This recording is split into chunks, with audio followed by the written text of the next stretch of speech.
upon the duties of his office unless he has taken and subscribed the oath of allegiance and such oath for the due execution of his office as may be prescribed by Parliament. 5. During his tenure of office, the Vice President shall not hold any office of profit other than those of Vice President, Minister, and the Member of National Assembly. Subsection 6. The office of the Vice President shall become vacant A. If the President so directs. B. If the holder of the office ceases to be an elected member of the National Assembly otherwise than by reason of the dissolution of Parliament, or C. Upon the election of a person to the office of President. It follows that under the 1963 Constitution, the Vice President served solely as the principal assistant to the President in the discharge of the presidential functions. The Vice President had no other duties and could be dismissed by the President at will. After a lengthy and others 20-year pursuit for constitutional reforms, Kenyans ultimately adopted a new constitution in August 2010, which we'll be referring to as 2010 Constitution just to distinguish it with the 1963 Constitution. The 2010 Constitution has been widely praised as transformative, particularly for its fundamental restructuring of the country's constitutional and governance framework. The 2010 Constitution establishes the executive in chapter number 9.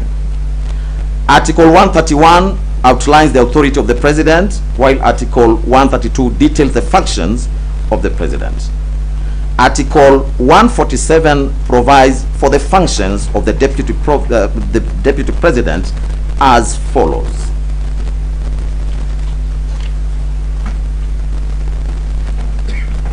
The Deputy President shall be the principal assistant of the President and shall deputize for the President in the execution of the President's functions. 2. The Deputy President shall perform the functions conferred by this Constitution. We emphasize that. The Deputy President shall perform the functions conferred by this Constitution and any other functions of the President as the President may assign. Subject to Article 134, which deals with temporary incumbency, when the President is absent or is temporarily incapacitated, and during any other period that the President decides, the Deputy President shall act as the President. And Sub-Article 4 says that the Deputy President shall not hold any other state or public office. It is therefore beyond any peradventure that the role of the President's principal assistant changed significantly in the 2010 Constitution compared to the position of the Vice President under the 1963 Constitution. Some of the notable changes include: 1. Whereas the Vice President was solely the principal assistant of the President, the Deputy President is both the principal assistant of the President and also deputizes the President in execution of the President's functions. 2. The Deputy President performs specific functions conferred by the Constitution. 3. The Deputy President may perform any other functions of the President as the President may assign. 4. Unlike the Vice President, who was appointed by the President from among Cabinet ministers who are elected members of the National Assembly, the Deputy President under the 2010 Constitution is elected together with the President and holds no other public office. The above changes were not without reason. In the book, The Constitution of Kenya, commentary by Louis and P.L. Lumumba, this is the second edition, Strathmore University Press, they are 2019 at page 453. The two eminent authors had this to say, and I quote: "With the other arms of government considerably weakened the executive personified in the president exercised unchecked powers. Indeed, during the constitution review process, the CKRC noted that the powers granted by the constitution and the ordinary laws to the elected president seemed to share characteristics with those of the colonial governor. It then resolved during the constitutional making process to divest some powers from the president with the aim of avoiding an imperial president. End of quote. The above cannot be far from the truth. In the pre-2010 constitutional era, the president held immense powers, including the ability to appoint and dismiss the vice president at will, and the discretion to assign or to withhold duties for the vice president. Consequently, the vice president served entirely at the president's mercy. That was the framework that the 2010 constitution sought to transform. Under the 2010 constitution, the office of the deputy president has been fundamentally redefined. It is now safeguarded from arbitrary and capricious actions by the president. Article 172 grants the deputy president specific constitutional functions in addition to any duties the president may assign. This provision was intended to address the previous situation in which a president could, for any reason, choose not to assign any duties to the deputy president, effectively sidelining them. Thanks to the 2010 constitution, even if the president does not assign any additional duties, the deputy president still has specific constitutionally mandated functions to perform. In this way, the deputy president is no longer at the mercy and the discretion of the president. Under the current constitutional framework, when the office of the deputy president becomes vacant, two outcomes flow. First, any functions that were assigned to the deputy president by the president automatically revert to the president. Second, the functions expressly conferred upon the deputy president by the constitution do not revert to the president and cannot be performed by anyone else. This is a departure from the 1963 constitution, under which the president could appoint a minister to act as vice president in the vice president's absence. The 2010 constitution includes no such provision. Therefore, if the office of the deputy president is vacant, the specific constitutional functions assigned to that office remain unfulfilled. For clarity, not even the Speaker of the National Assembly may discharge the functions vested in the deputy president under Articles 147, Subarticle 2 of the Constitution.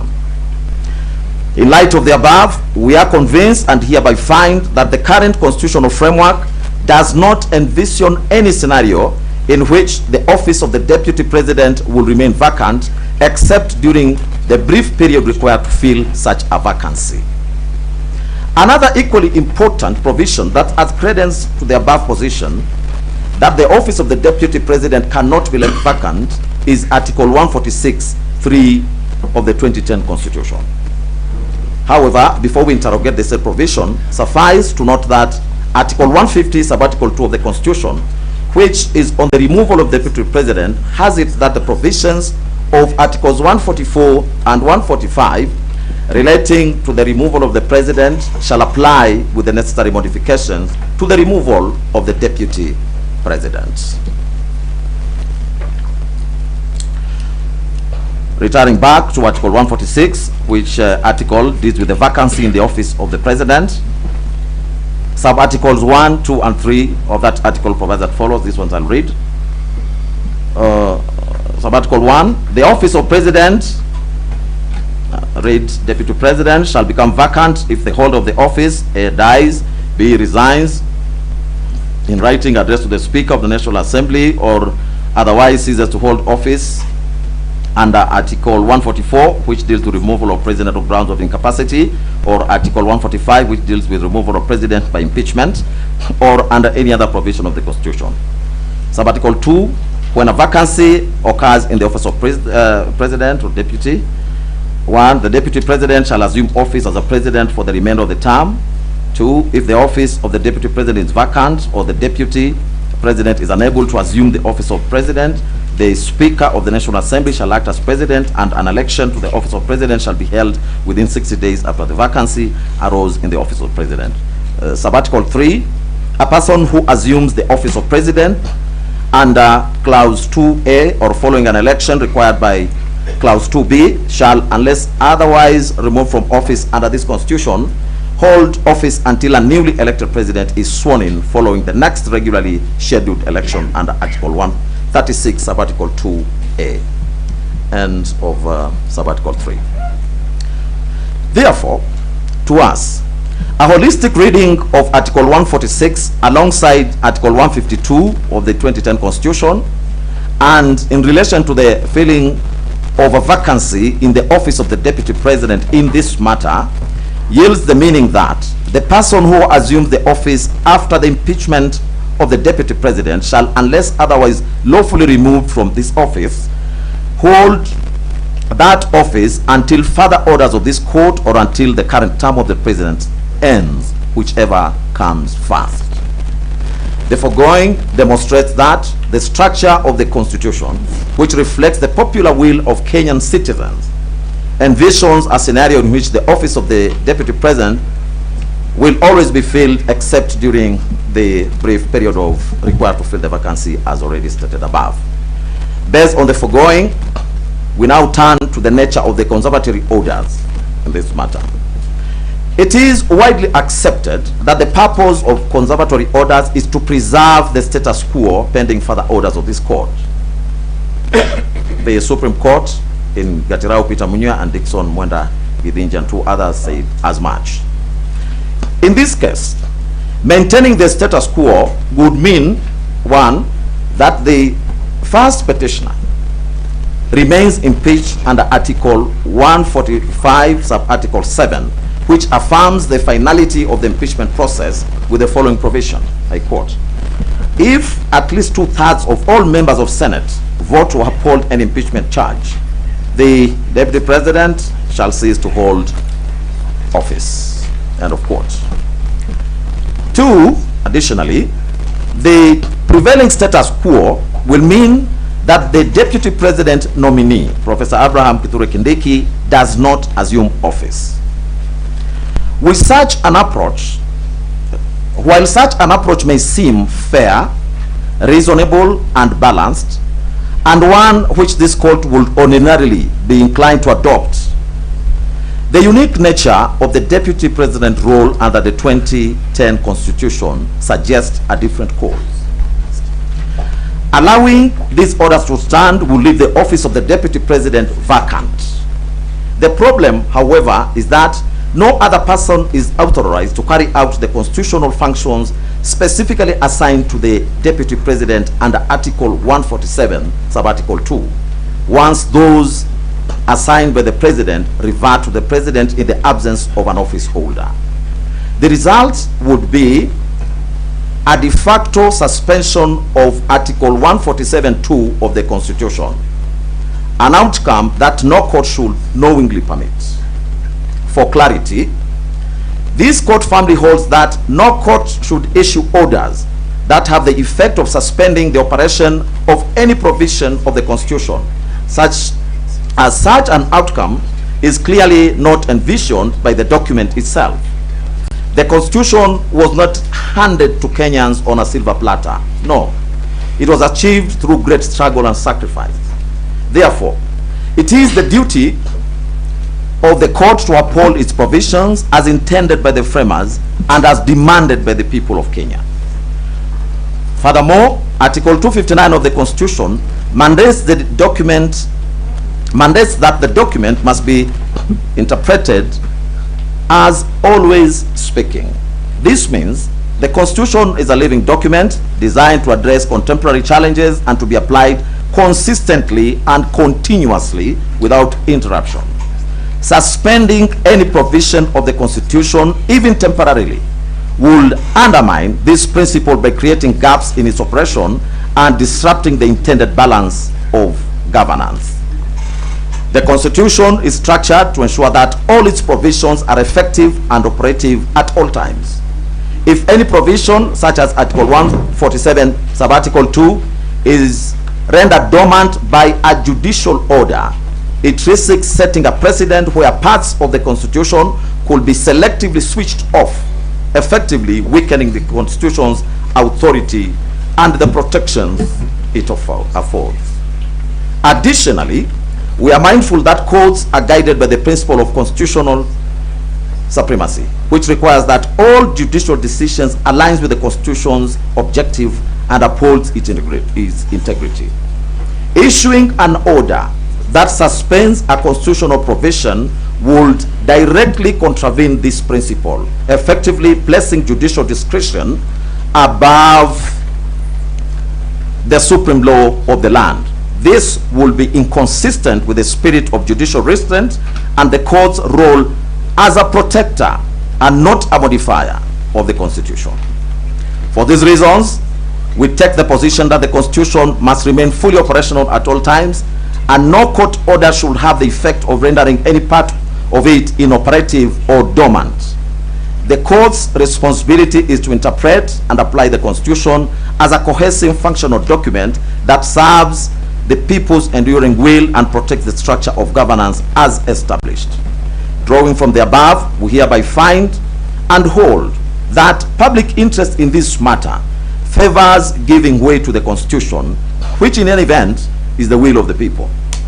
That is also the dictate under Article 3 of the Constitution, where every person has an obligation to respect, uphold, and defend the Constitution. We choose to abide by that calling. As such, public interest demands that the office of the Deputy President should not remain vacant. Whether the consolidated petitions will be rendered nugatory in the absence of any orders. As we stated in ruling number 1, because the consolidated petitions challenge the entire impeachment process, the fundamental issues at stake remain live, even though the parliamentary proceedings have been completed. Furthermore, as previously noted, should any of these petitions succeed, this court will have no shortage of effective remedies to address the situation. The next issue is whether the applicants will be prejudiced if the orders are not granted.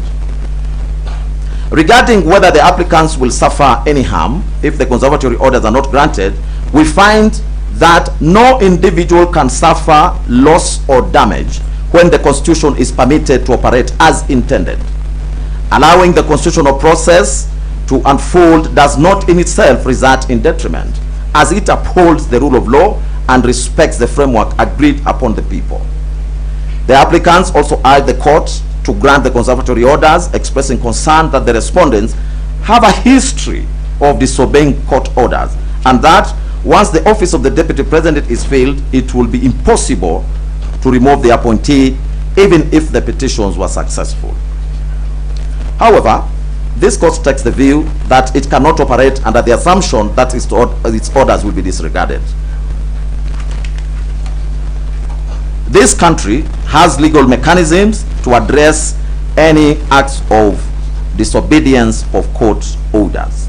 Moreover, the Honorable Attorney General, through Senior Learned Counsel Professor Getu Mugai, has given an undertaking to comply fully with any orders which would be issued by this court in this matter.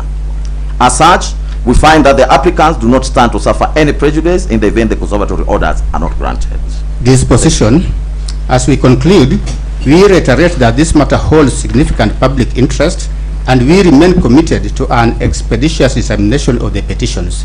Therefore, we will further provide directions within this ruling. Consequently, the following orders are hereby issued. 1. The applications for conservatory orders are hereby disallowed. 2.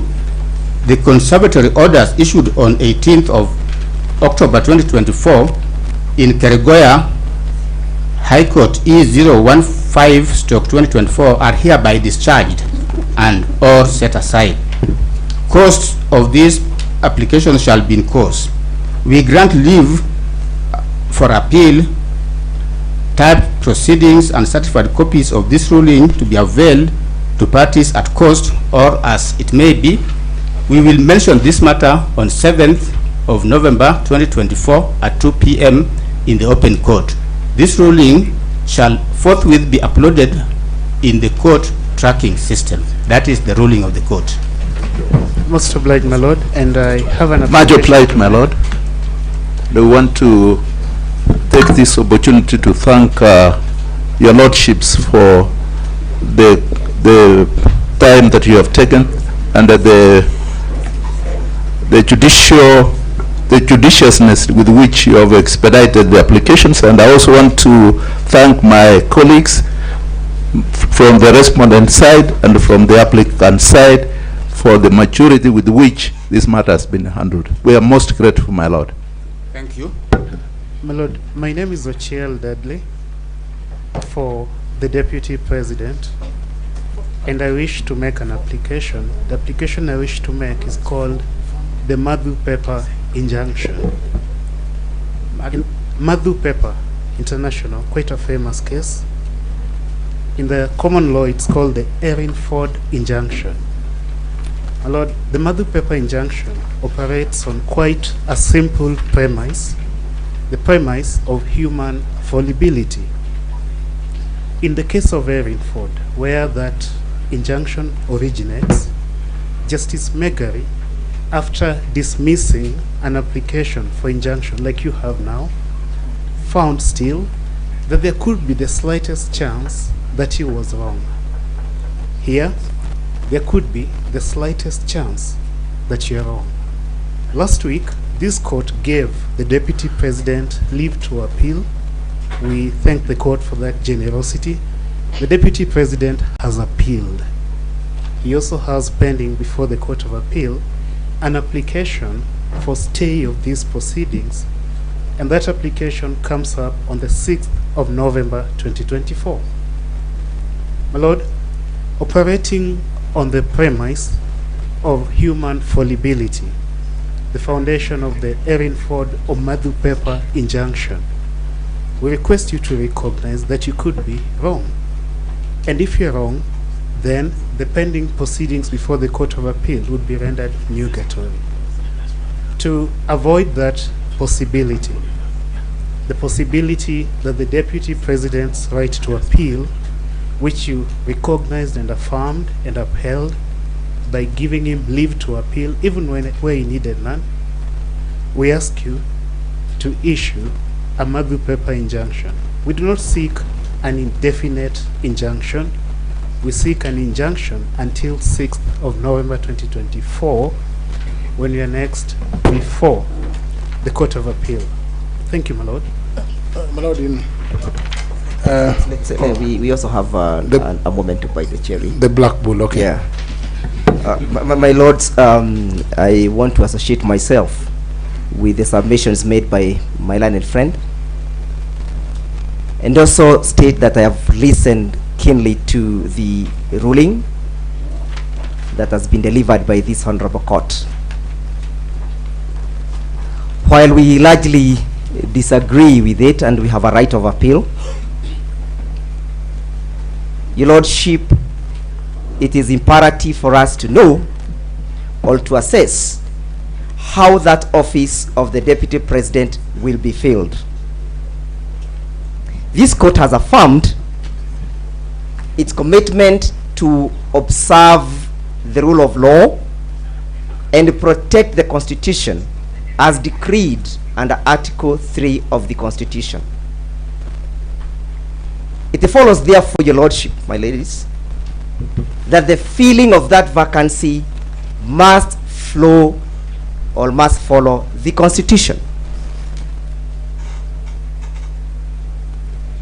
And as such, your lordship,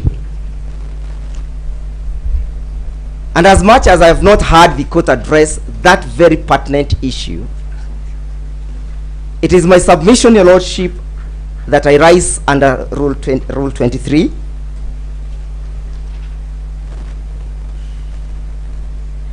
beg your pardon, Rule 23 and Rule 24 of the Mutunga rules. And I make an application, your lordship, that pending the determination of this application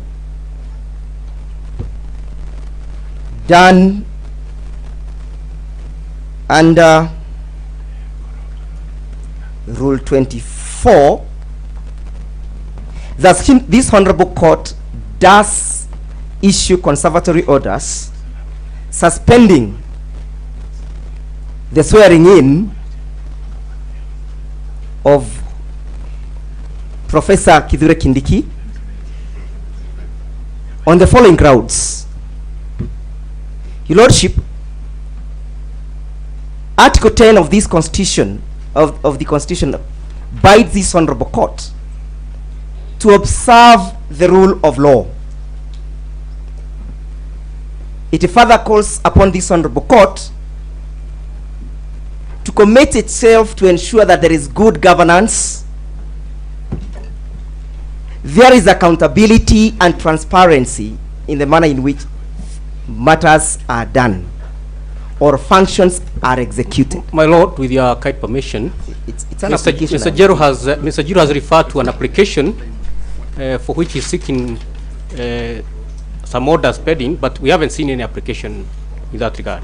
Yes, Your Lordship, if Mr. Kamotho was keen to read the rules, the Mutunga rules allows me to move you informally, and subsequent to me making an application informally, the court is called upon to reduce the same into a formal application.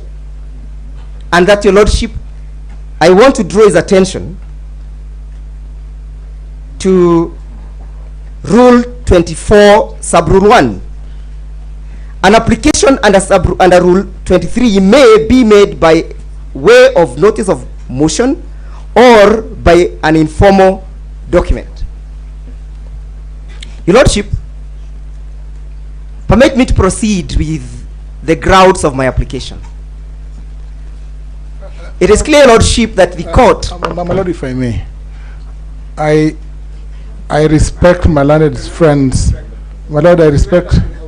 Yes, I respect Mr. Njiru. He's referring to an application that is non-existent. Either is referring to E554. Mr. Kamino, sit down.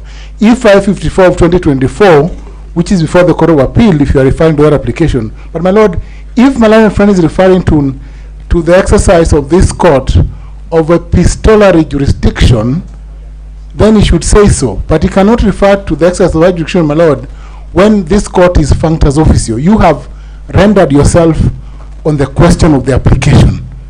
And therefore, they cannot urge an application unless they say, my Lord, number one, is either served on us, or two, my Lord, because there's already an application for stay under Section 5(2)(b) of the Appellate Jurisdictions Act before the Court of Appeal that is live and that has a date. This court would not have jurisdiction to entertain any other application for stay.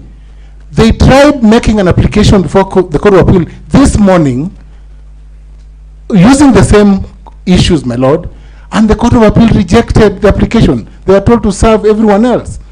So, my Lord, for my learned friend to come here and to seek to apply for stay again, having a second bite at the cherry, is dishonest, my Lord.